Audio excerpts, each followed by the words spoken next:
Hello, this is the genuinely approachable Sudoku for the 5th of March 2024. It is Bug Like an Angel by Bill Murphy, and it is, a classic, not a classic, but it is a regular killer Sudoku, so the rules are going to be very short. Normal Sudokus apply, so place the digits 1 to 9 in every row, every column, and every 3x3 box. Digits in cages must sum to the given total. So, for example, those two digits sum to 13 because in the cage there's a 13 in the corner. Same for those digits, they have to sum to 12, those digits sum to 9, and so on for every other cage here. And those are the rules. So with that, let's just begin solving. Let's start with a 3 cage. 3 cage can only be made in one way. It has to be made with 1 and 2. If we keep going down the rows and columns, you see 16 is the next thing. 16 can only be made in one way, 7 and 9. What else do we have? 4? 4 can only be made in one way, it has to be made in 1 and 3.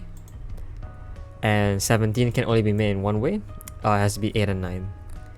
And those are the only ways to make those numbers, and you can convince yourself of that. Now, let's look at the 7 here. The 7 here is made of 2 digits, but cannot use 1 or 2. So it cannot be made of 1, 6, 2, 5, and therefore must be made of 3 and 4. I don't know if I should go into further detail because this is a killer Sudoku as to how I figured this out. But if you notice, each of those cages, right, have a certain number of options. And how you can decide those options is that starting with 1, you look at the number over here and say, well, if 1 was one of the digits, what would the other digit have to be? It would have to be 6. So that is one way to make 7. Then, to make another way to make 7, you kind of shift 1 over from the 6 to the 1. So then you get 2 on one side and 5 on the other side, which is another way to do it. And then you do it again to get 3 and 4. And once you get to 3 and 4, shifting 1 over gives you 4 and 3, which is the same as 3 and 4. So yeah, there are only 3 ways to make 7, and you can convince yourself of that for 2-digit sums. So this 7 again cannot be 1, 6 or 3, 4, it must be 2 and 5. Okay, what else can we do? I mean, I guess we can do the 13. The 13 for similar reasons can, must be 4, 9, 5, 8 or 6, 7. This pair over here cannot be 6, 7 or 4, 9, so it must be 5 and 8. This pair over here can't be 5, 8 or 4, 9, so it's 6 and 7. And now what about this? This one actually has a lot of options. The 11 has a total of 5 options. It's either 2, 9, 3, it's either 2, it's still 4 options. It's always 4 options. Yeah, 11 is made in 4 possible ways. It's either 2, 9, 3, 8, 4, 6, 4, 7 or 5, 6. And actually, because it can't use 2, 3 and 4, it can't be any of the first 3 options. It must be 5 and 6. This 9 here is similar, where 9 is either made of 2, 7, 3, 6. Yeah, let me think about this again. 1, 9 is, oh my goodness, the 9 cage is made of 1, 8, 2, 7, 3, 6, or 4 and 5. Right, and because of all those digits, it cannot be 1, 8, 2, 7, or 3, 6. It must be 4, 5. So there you go. Generally, with bricks like this, or dominoes that form your killer cages, you can always just math it out like that. It's not always the case though, but yeah, in this case we can do it. Now we can work on that cell, because that cell is in the same box as a 5, 8 pair. That must be a 6. This cell is near a 2, 5 pair, so it can't be a 5, it must be a 4. And I think we're working towards an X windmill puzzle again, where every rotationally symmetrical digit sums to 10. Now this 4 here means that must be 3, 6 here means that must be 7.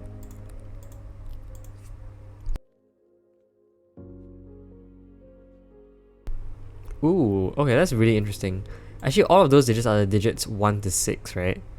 How can we fill in that digit then? That digit must be a 7, because we know that in an 8 domino, both digits forming your 8 must be less than 8, because each digit is at least 1. And so you can't have a digit, in a cage that is 8 or more, because the other digit will have to be 0 or less, which doesn't exist in Sudoku. So this digit has to be less than 8, but cannot be from 1 to 6, and therefore have to be 7. That places a 1 there to finish your 8. Now this 5 has only two options. It's either 1, 4 or 2, 3. It can't be 1, 4, so it must be 2, 3. Now this 9 has, I think, only one option as well, because it can't be 1, 8, it can't be 2, 7, it can't be 3, 6. 3 is in the row. So this has to be 4 and 5. This 2, 5 disambiguates that, so this can't be 5, that's 4, that's 5. Yeah. Actually, does this help us? I don't know, that's a 5 cage, but I don't think we can do anything about that. Oh, we can. It must be 1 and 4, because that cell over there is in the same cell as a 2, 3 pair. And so that basically means that this can't be 2 or 3. So it can't be made of 2 and 3, it must be made of 1 and 4, and this 1 disambiguates that for us. This 1 also disambiguates this 1, 3 pair. I could do the same up top, I think, like that here. For the same reason that this has to be at most a 7, this has to be at least a 3. Because if this was 2 or less, the other digit will have to be at least 10, which isn't possible either. So this is at least 3, but can't be anywhere from 4 to 9, so it must be 3 itself, which needs a 9 to accompany it. That affects the 15 cage, because the 15 has only two options. It's either 6, 9 or 7, 8, but cannot have a 6, 9 in it, so it must be 7 and 8. This 11 is probably restricted in some way. Yes, because 11 we know again is made of 4 options. However, this time it cannot be 9, 2. It can't be 3, 8. It can't be 4, 7. So it must be 5 and 6. This 5, 8 pair resolves that.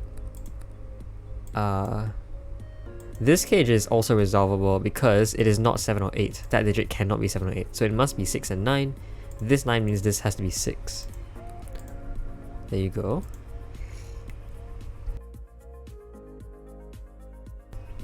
This 9 resolves this 7, 9 pair. Did I click on the wrong square? I clicked on the wrong square. I mean, this 9 resolves this 7, 9 pair. Okay. Next, we probably have these last two cages to resolve. This 8. Yes, I think 8 only has 3 options. 8 is either a 1, 7, 3, 5, or 2, 6. It can't be 4 and 4 because digits may not repeat in any column. So it can't be 1, 7, it can't be 3, 5, it must therefore be 2 and 6. That is resolvable. 2, 6, 2 resolves this 1, 2 pair. Alright, this 12 also has 3 options. It's either 3, 9, 4, 8, or 5, 7. It can't be 5, 7, it can't be 3, 9, so it must be 4, 8. Actually that does a lot of things. Firstly, this 4 resolves the 4, 8 pair. 8 resolves this 8, 9 pair. 8 here resolves this 7, 8 pair. And 2 here resolves this 2, 3 pair.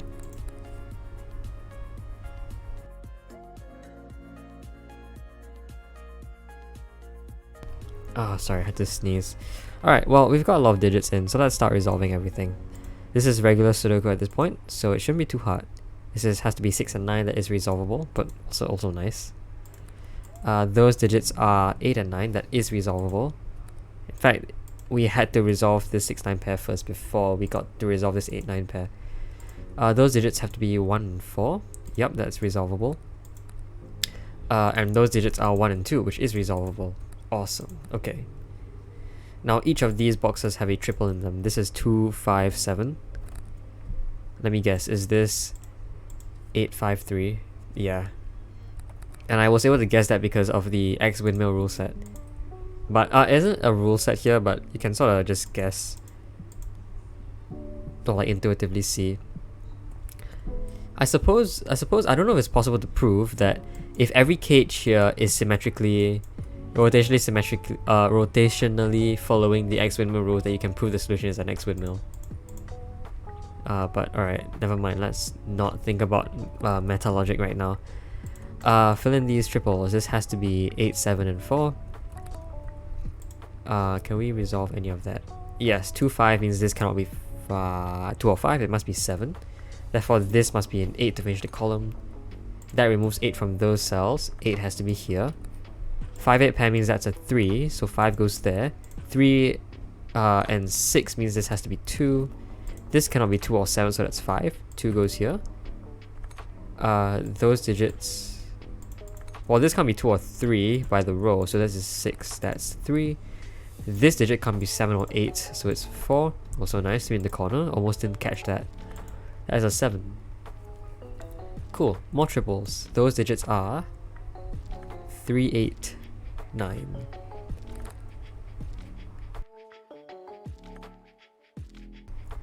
Yeah, I'm sorry if I sound a bit nasally right now. I think I'm like having some sinus issues. Whoopsies. This is 1, 2, and 7. 1, 7 here resolves that, so that's 2. 3, 9 resolves this, so that's 8. We probably have a bunch more stuff to do. Yeah, like that digit is just a single 3. That digit is a single 7. Those digits are 1, 4, and 6. Can we resolve that? Yes. 1, 6 means that has to be 4. Actually, I don't think so. Anyway, those digits have to be 4, 6, and 9. 4 and 9 means this has to be a 6. Actually, this 4 means this can't be 4 or 6, so that's 9. That's 4. 6 resolves this 1, 6 pair. And that gives us a bunch of stuff to work with. A pair over here is made of 2 and 3, that is resolvable. A pair over here is made of 7 and 8, that is resolvable. The last 3 digits here are 1, 5, 9, which, well, that can't be a 9, that can't be a 1. We can probably resolve everything else, like this 2 resolves this 2, 5 pair really quick. This 8 resolves this 5, 8 pair really quick. 5 here means that can't be a 5, that's 9. 5 here, that can't be a 5, so that's 1. This is therefore a 5. 1 here resolves this 1, 7 pair. 9 here resolves this 3, 9 pair. Solving the puzzle in 10 minutes and 53 seconds. Alright, that was a bit slow, but I did want to focus a lot on how killer cages work here. Because this is generally approachable, I wanted to go back to the basics and talk a lot more about the different tricks you could use to tackle killer cages. And I like the pattern followed by the killer cages here. I have no idea what this has to do with the title Bug Like an Angel. Actually, in fact, I have no idea what the title Bug Like an Angel means. Is bug referring to the verb to bug someone? Or is it forming a relationship between bugs and angels? Okay, well, whatever it is, enough of the existential questions. Yeah, hope you enjoyed this video. I'll see you guys next time. Bye bye.